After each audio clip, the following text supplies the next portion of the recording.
Hello दोस्तों, आप सभी को गुलाब जामुन जैसी मीठी मीठी नमस्कार। और उसी के साथ आप लोगों का स्वागत है आईपीओ के लव ट्रायंगल शो में। एक और एसएमई कंपनी ल्यू dry fruits and spices trading limited company लेके आ रही है अपना जी आईपीओ। यहाँ पर हम आज इस रिव्यू वीडियो में इस कंपनी का पूरा कच्चा चिट्टा खोलने वाले हैं, बेसिक से लेके एडवांस तक। अगर मैं स्टार्टिंग में इसमें अपने पर्सनल डिसीजन की बात करूं तो आज के दिन मेरा कोई फाइनल डिसीजन नहीं है। किस तरीके से रहेंगे एक्सटर्नल फैक्टर, उसके बेस पर जो भी फाइनल डिसीजन बनेगा वो मैं आप लोगों को अपडेट कर दूंगा। बट फिर भी आप लोग एक बार इस वीडियो को देख लीजिएगा, समझ लीजिएगा, फिर अपने रिस्क रिवॉर्ड रेशियो और माइंडसेट के अकॉर्डिंग अपने फाइनेंशियल एडवाइजर से कंसल्ट करके कोई फाइनल एक्शन बनाइएगा।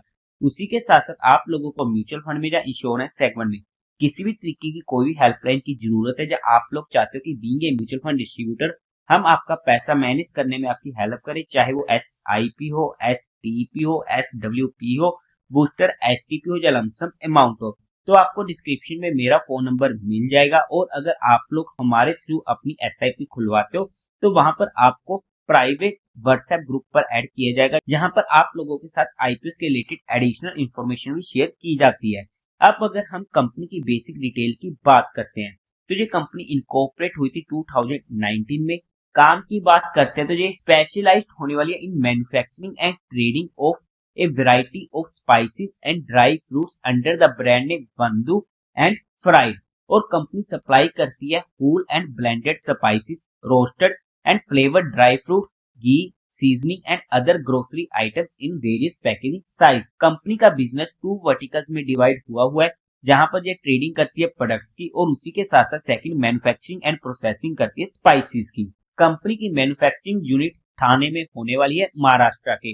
और कंपनी मेनली 3 सेगमेंट में अपना काम ऑपरेट करती है, जिनमें रहता है B2B यानी कि business to business, second B2C business to customer and third D2C direct to customers. As of September 30, 2024 company के पास 46 परमानेंट एम्प्लॉयज होने वाले हैं। काम वाइज बात करते हैं, सेगमेंट वाइज बात करते हैं, एक अच्छा काम, एक अच्छा सेगमेंट हमें यहाँ पर देखने को मिलने वाला है।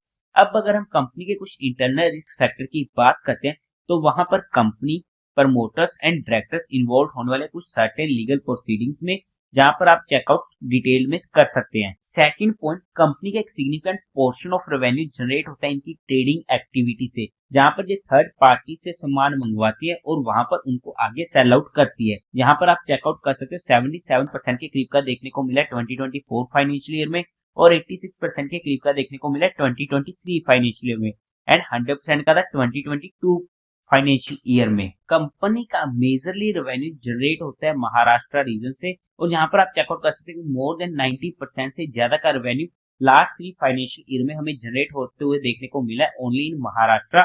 और ऐसे में वहां पर भी किसी तरीके की भी दिक्कत आती है जिसकी वजह से कंपनी के ऊपर हमें इसका इम्पैक्ट देखने को मिलता है, तो वो हमारे लिए अनदर इंटरनल रिस्क फैक्टर हो जाता है। पास्ट ईयर्स में हमें यहाँ पर नेगेटिव कैश फ्लोज देखने को मिले, आप यहाँ पर स्टडी आउट कर सकते हैं। कंपनी का सेल ऑफिस इनका खुद का नहीं होने वाला है और वो लीज बेसिस पर लिया गया है। तो यहाँ पर हमने कंपनी के कुछ इंटरनल रिस्क फैक्टर को स्टडी करने की कोशिश करी है, बाकी आप इनके DRHP में स्टडी आउट कर सकते हैं। अब अगर हम कंपनी के टेंटेटिव टाइम टेबल की बात करते हैं तो ये IPO ओपन होगा 1 जनवरी को, क्लोज होगा 3 जनवरी को, अलॉटमेंट 6 जनवरी को, रिफंड मिलने शुरू हो जाएंगे जब आपके अकाउंट में क्रेडिट हो जाएंगे शेयर फ्लोटर 7 जनवरी को। टेंटेटिव लिस्टिंग डेट होने वाली है 8 जनवरी की। Face value 10 rupees per share की, प्राइस बैंड 51 से 52 रुपीज पर शेयर का होने वाला है। लोट साइज 2000 शेयर्स का होने वाला है। टोटल इशू साइज है 25.12 करोड़ का, जो पूरा का पूरा होने वाला है फ्रेश इशू। BSE के SME पोर्टल पर ये IPO लिस्ट होने वाला है। कोटा की बात करते हैं तो क्वालिफाइड का 50% का, रिटेल में 35% का, HNA में 15% का होने वाला है। लोट साइज में रिटेल कैटेगरी में एक लोट पड़ेगा 2000 शेयर्स का, जिसकी अमाउंट पड़ेगी 1,04,000 रुपीज की। HNA कैटेगरी में मिनिमम 2 लोट्स के लिए अप्लाई करना पड़ेगा, जिसकी अमाउंट पड़ेगी 2,08,000 रुपीज की। कंपनी के प्रमोटर्स की बात करते हैं तो वहां पर Mister Kaushik Sobag Chand Shah, Mister Ketan Sobag Chand Shah and Parth Ashish Mehta company के प्रमोटर होने वाले हैं। प्री इश्यू होल्डिंग थी 52.21% की, पोस्ट इश्यू जो काफी ज्यादा कम हो जाएगी 38.11% की, जहां पर कंपनी के प्रमोटर्स के पास मेजोरिटी नहीं रहेगी। और ये हमारे पास इस कंपनी का अभी तक का सबसे मेजर नेगेटिव पॉइंट देखने को मिलने वाला है। अब अगर हम कंपनी के मेन मुद्दे की बात करते हैं यानी कि कंपनी के फाइनेंशियल की, तो सबसे पहले टोटल असेट जो 2022 में थे 11.98 करोड़ के, जो इंक्रीज होते थे first 2 quarter of 2025 financial year तक पहुंच चुके 69.88 करोड़ के। काफी अच्छी ग्रोइंग रेट होने वाली है। रेवेन्यू 2022 में था 5.26 करोड़ का, 2023 में पहुंच चुका था 36 करोड़ का एंड 2024 में 62 करोड़ का एंड फर्स्ट 2 क्वार्टर में 17.88 करोड़ का। काफी जबरदस्त ग्रोइंग रेट होने वाली है। प्रॉफिट आफ्टर टैक्स 2022 में था ओनली 7.9 लाख का, 2023 में 3.6 करोड़ तक एंड 2024 में 6.63 करोड़ के एंड फर्स्ट 2 क्वार्टर में 1.87 करोड़ के। काफी जबरदस्त ग्रोइंग रेट हमें देखने को मिलने वाली है। नेटवर्थ की बात करते हैं 35 करोड़ की, रिजर्व एंड सरप्लस में 22.71 करोड़ का एंड टोटल बोरिंग कंपनी के ऊपर 16.7 करोड़ की होने वाली है। ओवरऑल में अगर हम फाइनेंशियल्स की बात करते हैं तो काफी जबरदस्त ग्रोइंग रेट देखने को मिल रही है, जिसकी वजह से इसके फाइनेंशियल हमें अच्छे देखने को मिलने वाले हैं। बट जिस तरीके से कंपनी ने यहाँ पर ग्रो किया है, वहां पर हमारे मन में शंकाएं आ जाती है, क्या ये फिगर्स रियल में होने वाले हैं या सिर्फ कागजों में होने वाले हैं। अब अगर हम बात करते हैं कंपनी के ऑब्जेक्टिव की, क्यों आ रहा है ये आईपीओ, तो वहां पर इनको फंडिंग चाहिए वर्किंग कैपिटल रिक्वायरमेंट के लिए, second branding advertisement and marketing activities के लिए, third general corporate purpose. Company को फंडामेंटली बेसिस पर चेकआउट करने की कोशिश करते तो मार्केट कैपिटलाइजेशन है 93.04 करोड़ की, आरओई 34% का अच्छा है, आरओसी 33% का अच्छा है, डेट टू इक्विटी रेशियो 0.27 का कंफर्टेबल है, रिटर्न ऑन नेटवर्थ 19.58% का अच्छा है, प्रॉफिट आफ्टर टैक्स मार्जिन 10% का अच्छा है, प्राइस टू बुक वैल्यू 1.95 की, ईपीएस प्री आईपीओ 5 की, पोस्ट आईपीओ 3.71 की, काफी ज्यादा कम है, पी प्री आईपीओ 10 की, पोस्ट आईपीओ 14 की।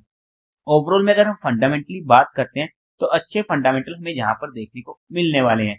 अगर हम पीयर टू पीयर कंपटीटर्स में बात करते हैं तो वहां पर सबसे पहले जेटमैन स्पाइसेस एंड मसाला, जिसका पी है 156 का, एचओएसी फूड्स 32 का पी, मधुसूदन मसाला 24 का पी। हाउ एवर ये एप्पल टू एप्पल कंपैरिजन नहीं है, बट अगर फिर भी हम देखते तो अपने पीयर कंपटीटर से एक इंटरेस्टिंग वैल्यूएशन पर आईपीओ आते हुए देखने को मिल रहा है। जीएमपी की बात करते तो आज के टाइम पर ग्रे मार्केट में हमें कोई भी एक्शन होते हुए देखने को नहीं मिल रहा है। अगर हम वैल्यूएशन वाइज बात करते हैं based on 2025 financial year data, तो उसके बेस पर जे आईपीओ ना ही सस्ता रहा है ना ही महंगा रहा है, मतलब कि फुली प्राइस्ड होने वाला है।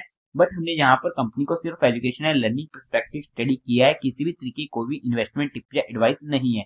फिर भी आप लोगों का क्या रहने वाला एक्शन कमेंट सेक्शन में बता दीजिएगा, और कोई भी एक्शन लेने से पहले एक बार अपने फाइनेंशियल एडवाइजर से कंसल्ट जरूर कर लीजिएगा। तो देवी और सज्जनों, उम्मीद है आप लोगों को ये वीडियो अच्छी लगी होगी, तो इस वीडियो को लाइक कीजिएगा, शेयर कीजिएगा और साथ ही साथ चैनल को सब्सक्राइब करें। हर हर महादेव।